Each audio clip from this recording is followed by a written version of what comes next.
Hey everybody, Sammy here with another episode of the Digital Marketing Therapy Podcast. Thank you so much for tuning in and listening.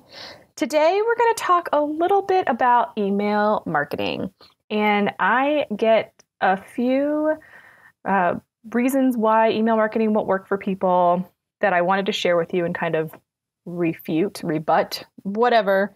So I'm giving you 4 reasons not to use email marketing, or so I hear from everyone else around me.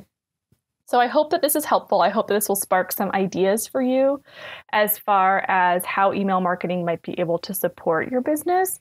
It is a very powerful tool when done effectively and can really increase sales, can generate raving fans, can just do all sorts of things. And so that's what we're going to talk about today. I'm going to give you 4 of the common reasons why people say email marketing is not for them, and I'm going to tell you why they're wrong. But before we get into it, this episode is brought to you by my new guide, 9 Ways for Nonprofits to Raise More Money Online. As you're trying to navigate everything that's going on in the world around us these days, getting online seems to be something that is effective and important. We've got lots of great podcast episodes that we have done about this topic as well, which I will link up to in the show notes. But this guide also has 9 ways that you can increase your online sales as well. Some of them will be super easy for you to jump in and get taken care of. So head on over to thefirstclick.net/fundraise, check it out, download it, pick 1 or 2 that are going to give your organization the biggest bang for their buck immediately, and go from there. But for now, let's get into the episode. You're listening to the Digital Marketing Therapy Podcast. I'm your host, Sammy Vidal-Mulhern, and each week I bring you tips from myself and other experts, as well as hot seats with small business owners and entrepreneurs to demystify digital marketing and get you on your way to generating more leads and growing your business. Okay, so before we jump into the 4 reasons why people say email marketing doesn't work for them, and there's more, but these are just kind of 4 that I hear most commonly. I just want to make sure that we kind of separate and talk about what email marketing is. So this is not the emails that you send individually to your donors or to your people. This is not the proposals that you send out. This is not, kind of the one-on-one conversations that you have with people via email. This is kind of like the broadcast that you send to your entire list. And maybe it's segmented. Maybe it's the broadcast you send to your donors versus the broadcast you send to your volunteers versus your just the people that you provide services to, or the people that care about the service that you provide, board members, on and on and on. And so it's the way that you can use email to send messages about what you're doing, what your organization is up to, how you're making an impact, all of those things. And typically there's a purpose, and that is a purchase. So whether it's a donation, whether it's somebody buying tickets to an event or a product, merch, maybe your organization sells merch, maybe it's adopting a pet, maybe it's contributing to a specific cause. Whatever it is, there's typically a call to action. It could even just be checking out the newest content that you've created.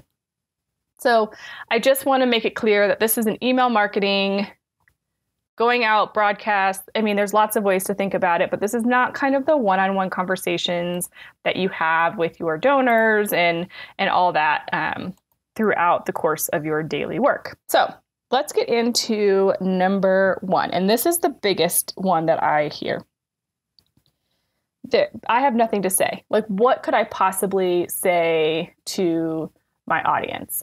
And I understand. So the first thing we want to do is really figure out how often are we going to be sending email campaigns out to our list. And this could be varied based off of the segmentation. So definitely keep in mind the purpose behind the email.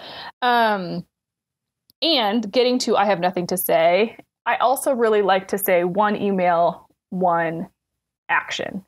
So we don't want to send an email that gives them 15 different things to think about, like, hey, volunteer here at this event, volunteer at that event. Oh, we also want you to make a donation. And could you please also reach out to any businesses that you know that might be sponsors? And could you also reach out to 5 kids that you think could be good mentees for our organization, right? We don't want to have all of those messages. People are busy. People have a lot going on. They want to be able to digest your email quickly, know what action to take. If they choose to take it done, and they're moving on with their day. So just me rattling off all of those things that sometimes people put in one email, like, you absolutely have plenty to say.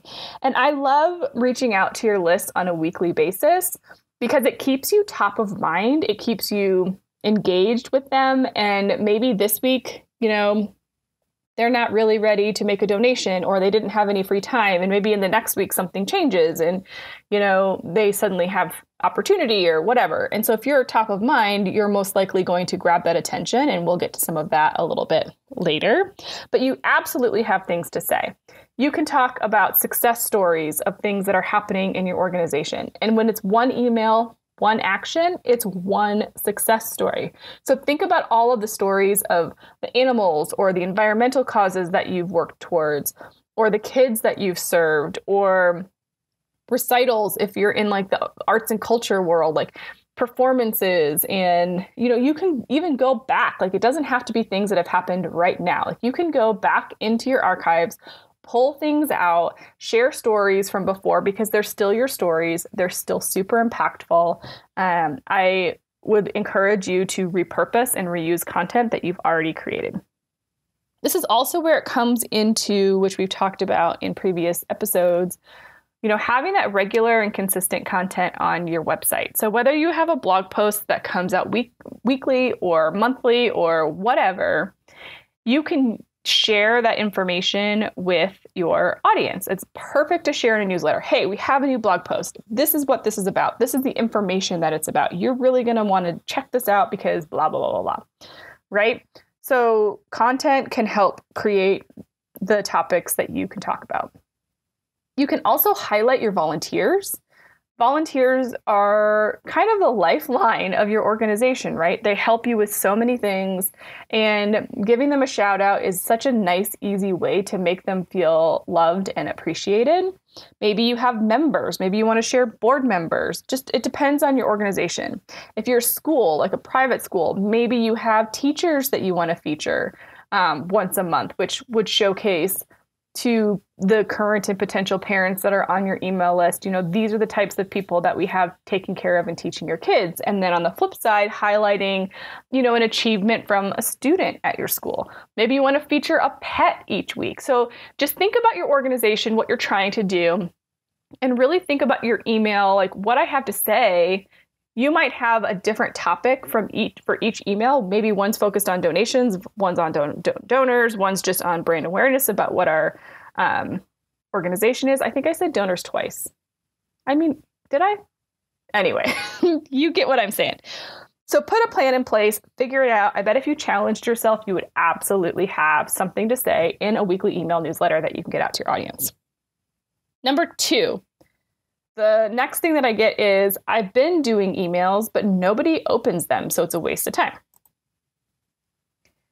I'm here to tell you that open rates on emails are usually pretty low. So according to Campaign Monitor, and I can put this link in the show notes so you guys can check it out.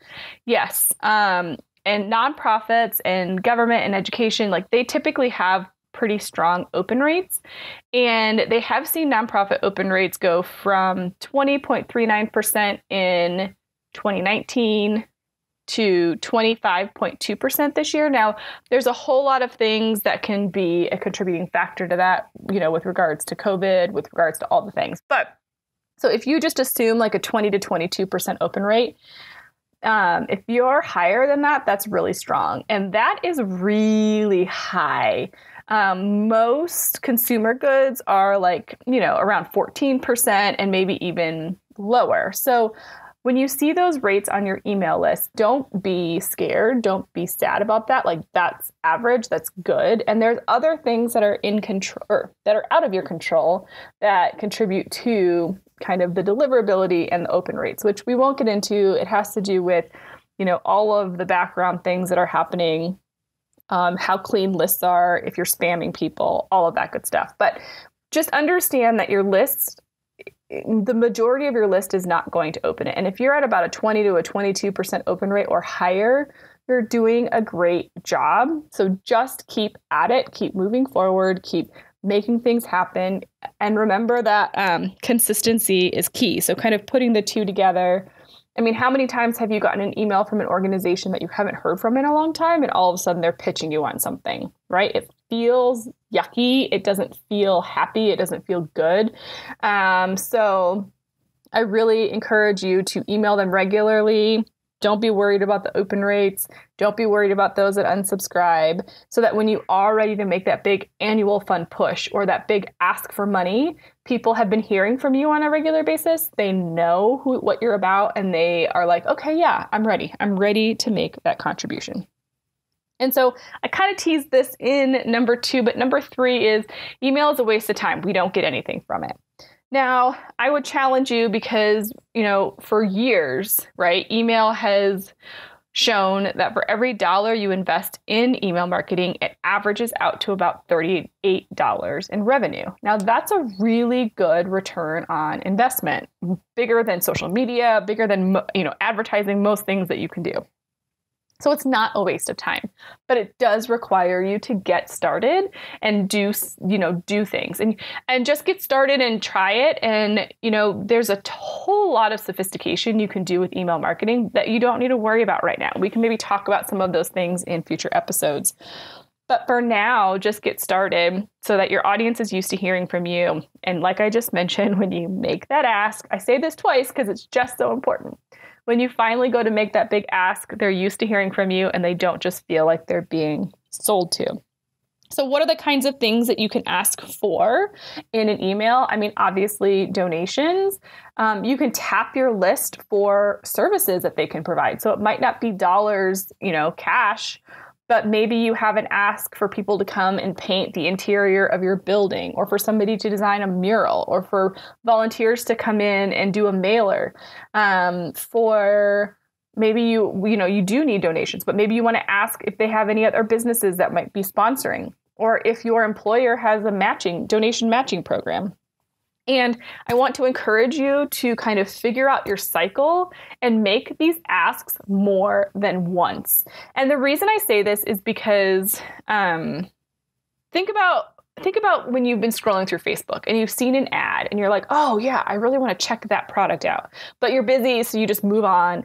And then at one point you're like, oh wait, I saw this ad for like this really cool backpack, or I saw this ad for an organization that I think would be cool to kind of get involved in, and you don't see it again. And then that's a missed opportunity, right? Because you're like, okay, well, I guess I can't find it, so I'm just gonna move on.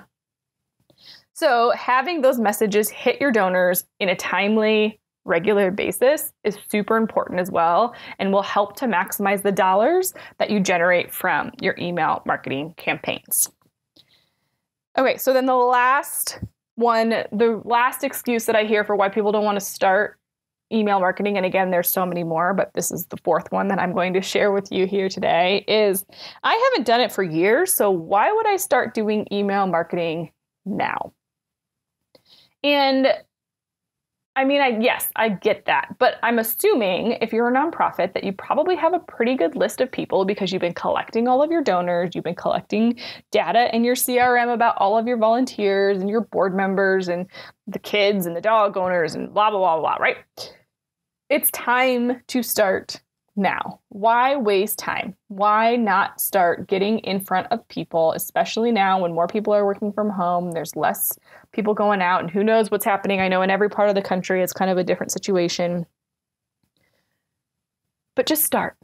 And your first email might be something that's like, hey, we haven't been reaching out to you for a while. We're so sorry, but we would love to start sending you information about how our organization is doing, how we're being fiscally responsible, the people that we're serving, on and on and on and on, how you can support us. Start off with a soft email that just reintroduces them. They may have donated to you a couple years ago and kind of forgotten. And depending on the length and history of your organization, you might want to send a different email to people from like 5 years and older, 1 to 5 years, people that are recent, and say, we realize that we haven't talked to you in a while, but we want to stay in touch. Would that be okay? And give them the option to stay connected with you or not. And then just jump right into weekly emails that are just talking about all of the things that we've kind of shared in this episode so far. So the excuses that I hear are, number one, I've got nothing to say. Number two, nobody opens my emails anyway, so what's the point? Number three, these are a waste of time. We don't generate any revenue from them. And number four, I haven't emailed my list for years, so why start now? Now I'm going to give you a little bit of a bonus one. The other one that I hear all the time is email is dead. And I want to encourage you to think about your own behavior. People are on email all the time. It's still the number one way that we communicate in our businesses. So why would you not also do that? And research has shown for years that people prefer to connect with brands via email. It's not as obtrusive as a phone call or text message, and I can deal with it when I want to deal with it. And so really, if you feel like email marketing is a dead thing and people aren't using it, or you're scared off by the 20% open rate, you think that's not worth it, totally fine. I get it. But I would encourage you to try it out, because email is definitely not dead. And there are people making a lot of money off their email lists and their email marketing in a non-salesy, genuine, authentic, like leaning into the mission and the vision of their brand sort of way. So I'm going to leave you there. You've got 4 excuses that I, told you were wrong. I'm not usually just going to come out and call it that way, but we're going to call it out that way. And a bonus reason being email is dead. So head on over to thefirstclick.net/podcast to check out the show notes from this episode. I will include some resources and tips and, other areas where you can get more information about email marketing. And I hope that you'll subscribe wherever you listen and let me know if there's something we haven't talked about yet on this podcast that would be helpful for you to learn more about. But for now, I'll see you in the next one.